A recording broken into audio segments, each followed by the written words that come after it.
La droite toujours aux commandes malgré quelques pertes, la composition des groupes parlementaires du Sénat, officialisée mardi, va confirmer la stabilité de la Chambre haute avec un léger rééquilibrage favorable à la gauche et au centre, au détriment des Républicains. Depuis les élections sénatoriales du 24 septembre, les tractations s'étirent en coulisses, les indécis sont courtisés, le décompte est revu à la hausse ou à la baisse, chaque signature d'un sénateur nouvellement élu est célébrée comme une petite victoire au sein des groupes.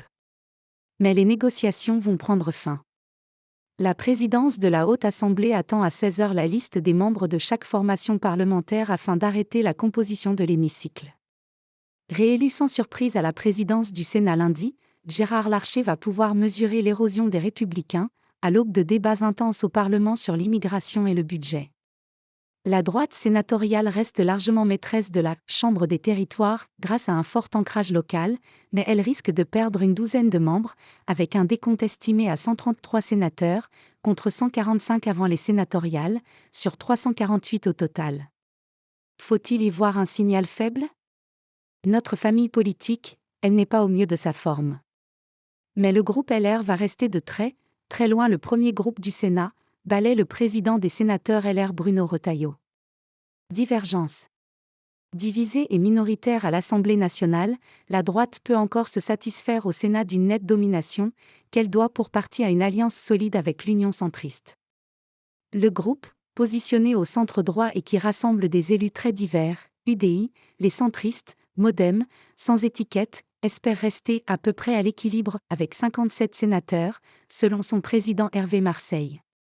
Le sénateur des Hauts-de-Seine souligne que les nouveaux rapports de force renforceront notre influence au sein de la majorité sénatoriale. Celle-ci sera particulièrement scrutée sur certains textes d'importance, comme la loi immigration attendue début novembre au Sénat. Le gouvernement se heurte à la « ligne rouge » des LR sur les régularisations dans les métiers en tension, mais Hervé Marseille veut toujours croire à un « compromis ». Le patron de l'UDI n'a d'ailleurs pas manqué, ce week-end, d'apparaître aux universités de rentrée du Modem dans le Morbihan, alors que le positionnement de son mouvement pour les européennes du mois de juin n'est pas encore arrêté.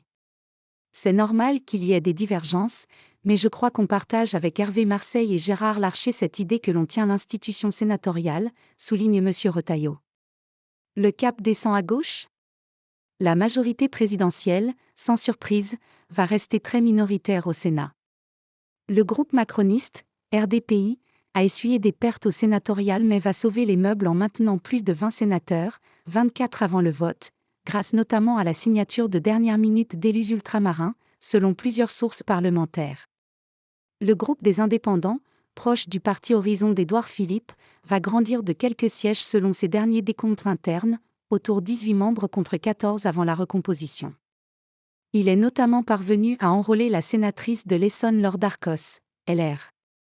De quoi satisfaire le ministre des Relations avec le Parlement Franck Riester, qui a décrit auprès de l'AFP une « majorité présidentielle globalement élargie et renforcée au Sénat, déterminée à « travailler de façon constructive avec la majorité sénatoriale ». La gauche sort aussi gagnante de ce renouvellement par moitié du Sénat. Les groupes communistes, écologistes et socialistes, alliés dans une quinzaine de départements au sénatorial, vont tutoyer leur objectif de 100 sénateurs de gauche, contre 91 avant les sénatoriales, selon le chef de file socialiste Patrick Canet.